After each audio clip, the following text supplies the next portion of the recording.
Владимир Вольфович отдает дань мужеству и стойкости президента Дудаева в его противостоянии с Москвой. Мне бы хотелось задать вам вот такой вопрос. Ваше отношение к нашему президенту? Впечатление хорошее. Действительно, президент, который достоин этого высокого поста, олицетворяет нацию как таковую. При этом он много раз выступал в моменте истины, что-то пытался объяснить. 5 лет назад я делал большую работу. Разные мнения о Жириновском. Кто-то, как Рогозин, его не принимал, кто-то, как Слизко, хвалил. Я была с Жириновским в самых трудных ситуациях, когда даже не знаешь, вот на кого оглянуться, чьи встретить глаза, чтобы тебя кто-то поддержал. Вот надо бояться, да, когда он выступает. А раз боятся, что делают? Задвигают. Жириновский не раз признавался нам в любви к нашей программе. Воскресенье вечером, потом понедельник вечером, сейчас в ночь на вторник. 0:40. Ну что, очень хорошо говорит, не боится. Закончит так же, как Джон Рид.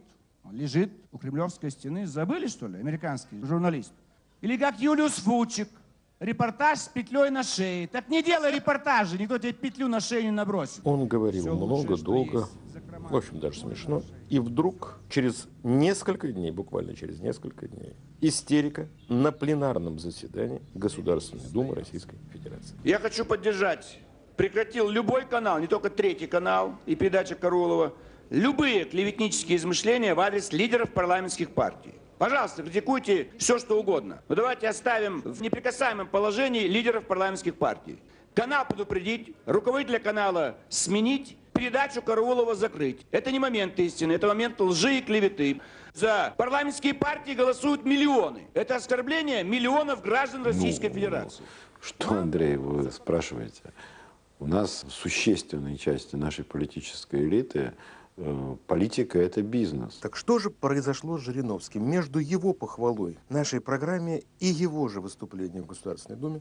Именно в эти дни мне в руки попали любопытнейшие документы, которые это моя профессия. Я не скрыл от своих зрителей. А теперь, что, собственно, и привлекло внимание момента истины. Владимир Жириновский, 92-й год. Очень интересная вещь. Все в открытом доступе. Можно проверить легко все цифры, которые я сейчас назову. Более того, я сам цитирую «Новую газету».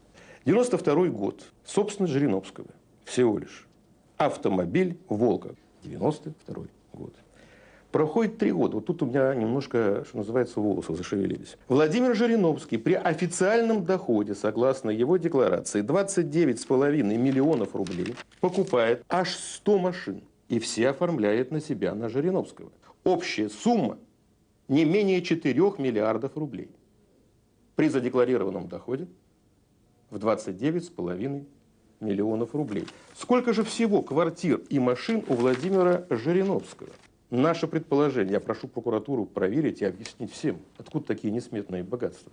122 квартиры, Москва и другие города, прежде всего миллионники, и аж 227 автомобилей. Все сплошь заграничные марки. Ничего. В той же ноябрьской программе мы предоставили слово для ответа, естественно, самому Жириновскому. Откуда деньги такие? Что это? Продажи в списках ЛДПР на выборах Госдумы или бизнес какой-то? Откуда машины, квартиры? В таком количестве. Оформляли на мое имя. Сейчас, и уже несколько лет назад, или 10 лет назад, мы все перевели с моего имени. То же самое с машинами. Почему машины на меня оформляли? А на кого? Если на юридическое лицо, на партию, местная организация, мы должны были платить 40% стоимости машины. Где у нас деньги? Поэтому оформляли на частное лицо. Но мы же не можем на чужого человека оформлять сотни машин. То есть Жириновский подтвердил, что все эти квартиры и машины, а деньги не исчезают в никуда. Все эти квартиры и машины. Абсолютная правда. Ответ его был крайне неубедителен. Крайне стареет вождь старейшей российской партии. Как бы, понимаете, есть ситуации, когда деньги важнее, чем власть. А есть ситуация, когда власть важнее, чем деньги. В одних ситуациях деньги порождают власть. А есть обратная ситуация, когда власть рождает деньги. У человека есть каналы влияния. Он лоббирует свою нефтяную компанию. Это дает ему миллиарды долларов. Начинается война в каком-то ближневосточном регионе. Он получает заказы. У него снова возникают миллиарды долларов. Это 2 разных типа существования. Это только в нашей стране не называется только в словом нашей. бизнес. В других странах цивилизованных Да, называется иначе. кого-то. Взятка, преступление. А у нас все бизнес. И Жириновский снова выступает, объясняет всем, что он гол как сокол. То есть чушь, ложь и подбор кадров такой, ну, подлец Жириновский. И вся семья его такая. Если компания это уже- Halliburton получает контракт в Ираке, то это decision making. А если какой-нибудь человек не заплатил в налоговой декларации $100 тысяч, то если это Goldman Sachs, то это decision making. Если это Lehman Brothers, то это преступные действия. Алгоритм, при котором власть порождает деньги, Жириновским владеет виртуозно. Суд проиграл Жириновский. А он что только не хотел. И союз, чтобы меня исключили, журналистов. Ну, много чего хотел. И вдруг появляется налоговая декларация Владимира Жириновского, а также членов его семьи. Я узнаю, что у нас в России, оказывается, есть молодой человек, ну, по-моему, 30-то нет. Лебедев, который заработал по году аж 178 миллионов рублей. Это почти 6 миллионов долларов. А вот папа его, не такой влиятельный, видимо, он заработал 2,4 миллиона. Ну там еще и на супругу имущество, и Не заработки будем есть. торопиться. У Жириновского 2,4 миллиона, согласно его собственной декларации. Больше никакого имущества нет, кроме находящейся в безвозмездном пользовании квартиры 436 квадратных метров. У сына 178 миллионов, а вот у супруги Жириновского при доходе в 9 миллионов рублей, как выяснилось, внимание, 12 участков, общей площадью почти 15 тысяч квадратных метров. 2 дома, 8 квартир, 8 уже построенных домов еще и 3 на стадии строительства. Она ездит на BMW, Мерседесе, Ниссане, у нее даже есть ГАЗ и грузовик ГАЗель. Общаемся с Березовским? Нет, сейчас не общаемся. Враг народа, знать его не знаем. К вечеру нет, общаемся, деньги будут. Общаемся, так сказать. А уже общаемся. Разворот в любую сторону. С Ельциным и без Ельцина. А Березовский часто приходил в партию? Березовский имел контакты определенные. Жириновский понимал свое преимущество и понимал, где он уступает Березовскому. А где он уступает? В сфере кремлевских интриг, куда он очень хотел попасть. Всегда. Да. Так, чтобы вот здесь сидел Имашев, здесь Татьяна, А здесь, тут Чубайс. здесь Волошин. Взаимный интерес. Ведь схема эта известна всей стране, как ведется дискуссия со стороны Владимира Вольфовича. Она известна. Это же новость, что ли, какая-то. Это вот тот ток, о котором я говорил, и тот ток, которого не стало. Жириновский человек удивительной пластичности. Это человек, который может утром расцеловать тебя в десна, а в обед сказать о том, что ты враг народа, он лично выведет тебя к стенке. Это называется проституция, проституция. когда вот он говорит речь, какие мы замечательные, мы журналисты, Ну, конечно. а через 4 дня в Думе говорит то, что он говорит. 4 дня прошло. Андрей Викторович, проституция – это когда за деньги.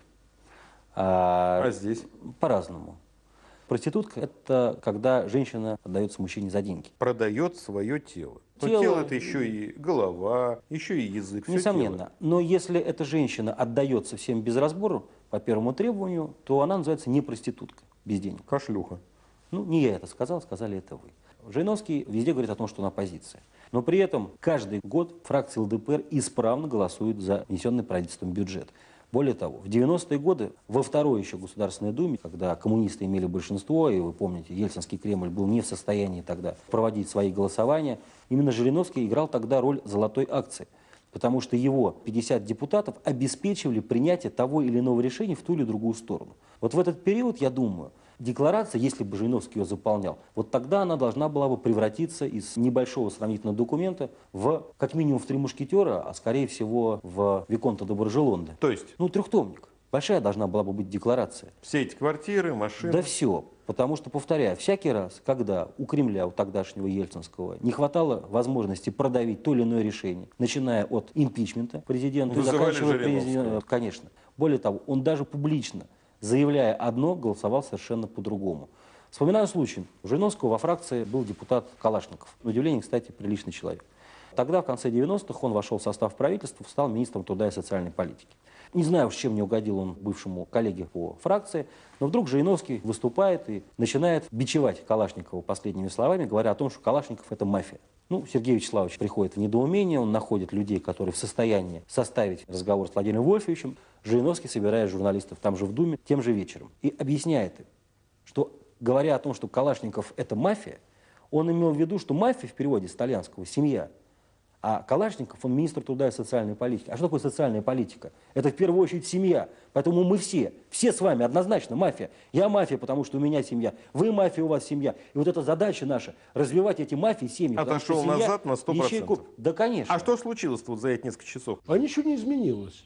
Я ему позвонил сразу же и говорю, ну ты чего? Так. Тра-та-та. Совсем уже сбрендил. Чем Так. веришь-то? А он говорит, ну ты понимаешь, так подвернулось слово. Ну это в его характере. Но он очень же ситуативен. Если ему в данный момент нужно сказать так, это А будет мораль, выгодно. совесть, вот Да все эти- нет, ну... Забыть. Забыть.